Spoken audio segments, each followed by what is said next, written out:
خدا کے لیے اس مسئلے کو سمجھو۔ ابتحال کہتے الاجتہاد فی الدعاء، دعا کے اندر گری و زاری کرنا، دوسرے کے خلاف بد دعا کرنا۔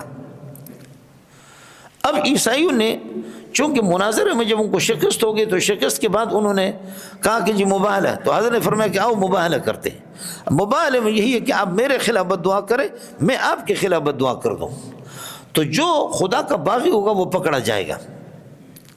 اور مباہلے میں ہم اپنی پوری نسل کو ندعو ابناءنا و ابناءکم و نساءنا و نساءکم و انفسنا و انفسکم۔ شیعہ کہتے ہیں کہ فاطمہ کو لے گئے باقی بیٹیوں کو نہیں لے گئے۔ پہلی بات یہ ہے کہ فاطمہ کو لے گئے باقی بیٹیوں کو نہیں لے گئے، اس لیے آج تک وہ کہتے ہیں کہ فاطمہ نبی کی بیٹی ہے، باقی بیٹیاں نہیں ہیں۔ یعنی الیاذ باللہ زینب اور رقیہ اور ام کلثوم ان کو ولد الزنا بتا رہے ہیں کہ اللہ آپ کا بھلا کرے، وہ نبی کی بیٹیاں نہیں ہیں۔ اس لیے میں نے جمعے میں اعلان کر دیا کہ میرے پاس لاکھوں گواہ ہے کہ ساجد نقوی اپنے باپ کا نہیں ہے۔ اب اس پر اللہ آپ کا بھلا کرے، کہیں کبھی ہمارے خلاف ایف آئی آر ہو رہا ہے، کہیں کیا ہو رہا ہے مقدمے، وہ کوئی مسئلہ نہیں ہے۔ تو میں نے کہا میرے پاس بھی لاکھوں گواہ ہے کہ یہ نطفے، یہ متع کی اولاد ہے، یہ اپنے باپ کا نہیں ہے۔ اور متع تو متع ہے، اتمتع بک قضا و قضا، میں آپ سے متع کرتا ہوں آپ کے ساتھ گھنٹے کے لیے، 2 گھنٹے کے لیے، پہلے آئیے پہلے پائیے، بولو پہلے آئیے پہلے پائیے۔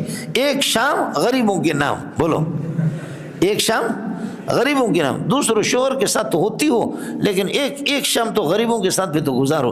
سمجھ شریف میں ایک نام ایک شام کیا ہے؟ غریبوں کے نام۔ بدماشی کا جواب سمجھے اسی طریقے پر بدماشی سے ہوگا، کیا اب نبی کی بیٹیوں پر؟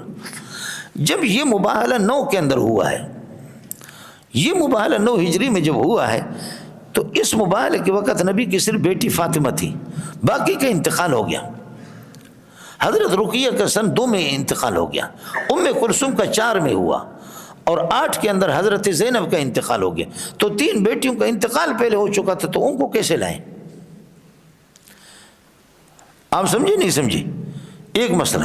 دوسرا مسئلہ یہ ہے کہ سب کو لایا بھی نہیں تھا، آگے ندعو ابناءنا و ابناءکم، تو آپ کے بیٹے تھے، بعد میں انتقال ہو گئے، لیکن آپ اپنے بیٹوں کو نہیں لائے، تو کیا ان کے بیٹے ہونے کا انکار کرو گے آپ؟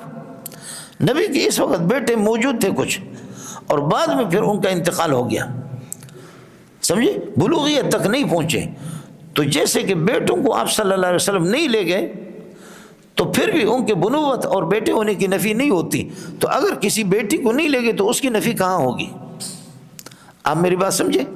تو ایک تو مسئلہ یہ ہے کہ 2 کے اندر میں نے عرض کیا کہ حضرت رقیہ کا انتقال ہو گیا، ام کلثوم کا یہ کہ 4 کے اندر، اور حضرت زینب کا یہ کہ 8 کے اندر، اور یہ 9 کا واقعہ ہے، تو کیسے لے جائیں گے؟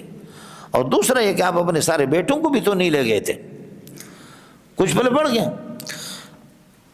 تیسرا ان کا ایک اعتراض ہے، وہ یہ ہے کہ ندعو ابناءنا و ابناءکم و نساءنا و نساءکم، علی ابنا کے اندر داخل نہیں، وانفسنا وانفسکم نفس کے اندر داخل ہے۔ علی جب نفس نبی ہے تو نبی کے وصال کے بعد پھر یہ کہ علی خلافت کا حق علی کو ہے۔ سمجھ رہی ہے کہ نہیں؟ جواب یہ ہے کہ حدیثیں آپ کی کتابیں بھی بھری ہوئی اور ہماری کتابیں بھی بھری ہوئی، حضرت حسن اور حسین نبی کے نواسے تھے، لیکن آپ نے فرمایا ان ابنی ھذا لعل اللہ یصلح به بین فئتین عظیمتین من المسلمین۔ آپ نے حضرت حسن اور حسین کو اپنا ابن کہا ہے، حالانکہ نبی کے نواسے تھے، ان کو ابن کہا مجازی طور پر، تو علی بھی اسی میں داخل ہے۔ تو جیسے ان کو خلافت کا حق براہ راست آپ نہیں دیتے، تو علی کو کیسے دیتے؟ کس کو سمجھ میں آ گیا؟ یہ جنے دا پترا مسئلہ۔